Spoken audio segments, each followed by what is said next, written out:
request Mr. Mini, CIC Peace Guard, who is Nahari Kajal, to take flight.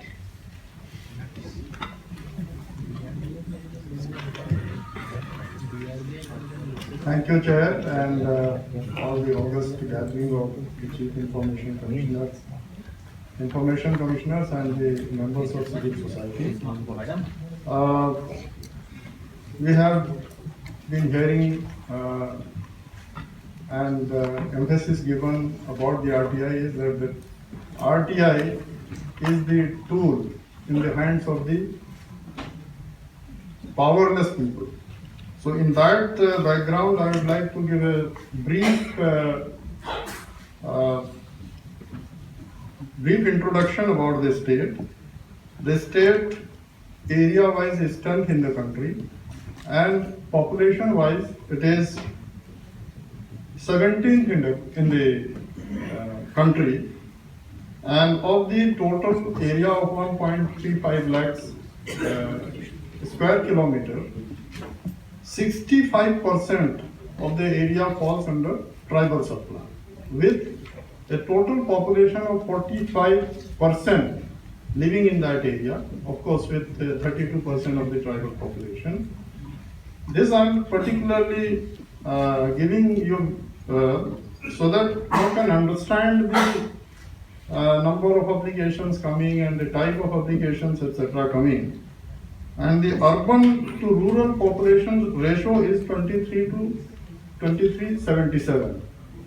So in this background, we have over 37,000 SPIOs and 2,273 first appellate authorities and over 11,000 public authorities. Of course, of this, over 9,000 are Gram Panchayats.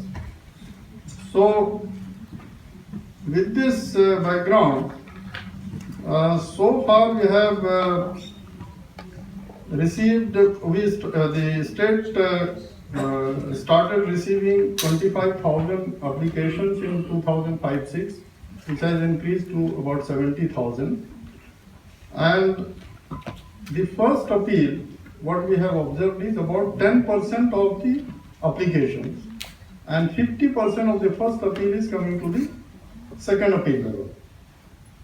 And the State Information Commission started working with just one Chief Information Commissioner, and he remained alone for almost 7-8 months. Subsequently, one Information Commissioner was added, then 2 are there, and still today, till date, we are 1+2. We have received in total 29,000 second appeals. Of that, 80% has been disposed of, so 20% remaining, and the average time taking in disposal of the second appeal is 3 months to 6 months mostly, and in few cases about a year or so. Now, as I said that the rural urban ratio is 73-23, but if we see the number of applications, then it is just the reverse. 20% coming from the rural area and 80% coming from the urban area. Of course, now the small Gram Panchayats have been upgraded to what we call Nagar Panchayats. So that is under the urban body. Now, out of the total number of applicants in 2013, we tried to analyze. The biggest number of applicants belong to the journalists, the press reporters, about 6,000. And the same is the number of the social workers.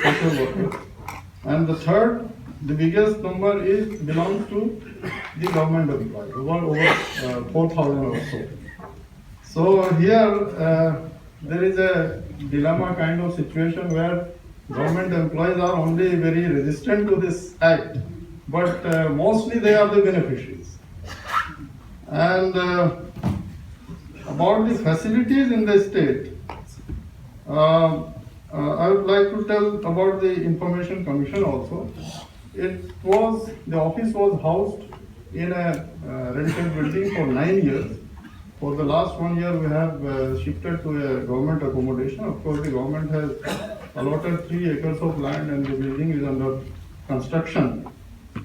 But the video conferencing facilities was just started just after a year after the Information Commission came into operation, that is in 2006-7.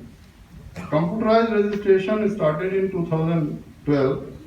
Then the cause list is also available online since 2012. And now the appellants at the commission level are also informed about the hearing dates through SMS. Then the status of the cases can be searched by entering the name of the appellants or complainants, case number, or the fee receipt number, or even by through the entering the mobile number. So these are the facilities we have provided online, and all the orders passed by the commissions are available online since January 2014. About the training, regular exclusive training programs are now conducted by the State Administrative Academy as well as the SIRD, State Rural Development Institute. And in addition, the divisional, district and block level, institutional level workshops and trainings are also conducted regularly. And in these training programs, special focus is being given to the first appellate authorities, because they are at the middle level where through their decisions they can impart education to not only PIO, but also it is an educating process to the applicants also. And then online submission of appeals and complaints is under process with the help of NIC. And about the rules, much discussion has already taken place. Our state government RTI rules does not have the forms of application. That takes a lot of time for us to first understand.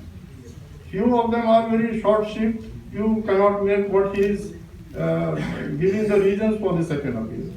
The others are 6 to 7, 8, 9, 10 pages, where you will have to, it will take a lot of time to really locate what are the reasons for appeal. So we are in the process of retraining, but I think if the model rules are coming for the whole country, then we can wait for it also.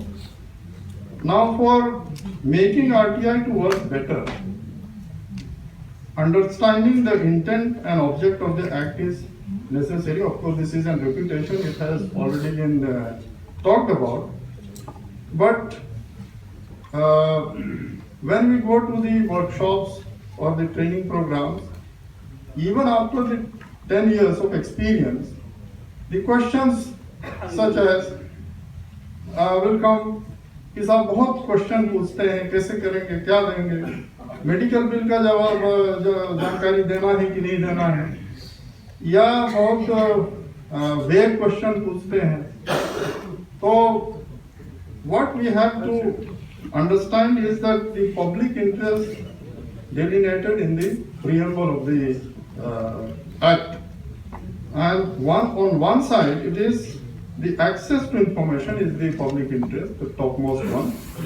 The other side is the efficient operation of the governments and optimum use of limited resources and preservation of confidentiality of information.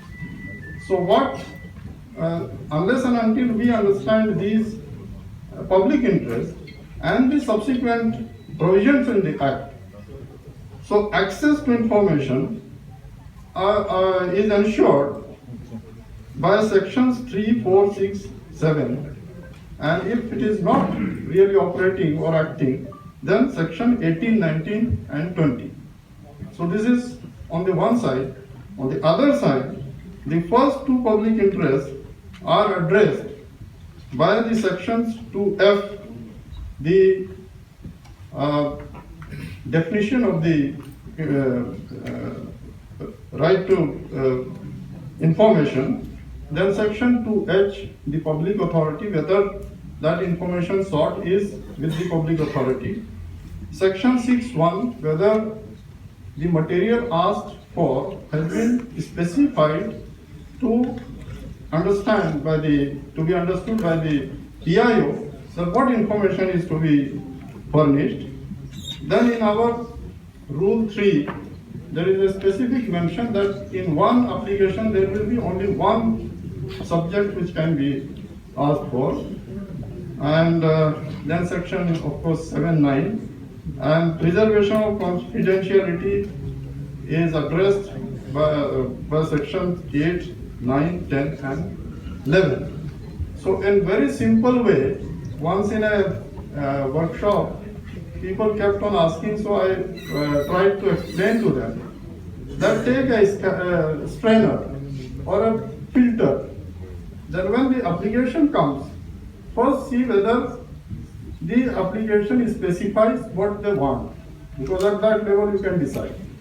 Number 2, whether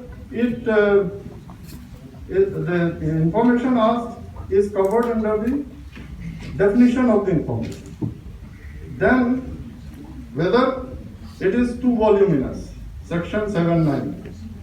And then section 2H also, whether it is that information is with you, with that public authority.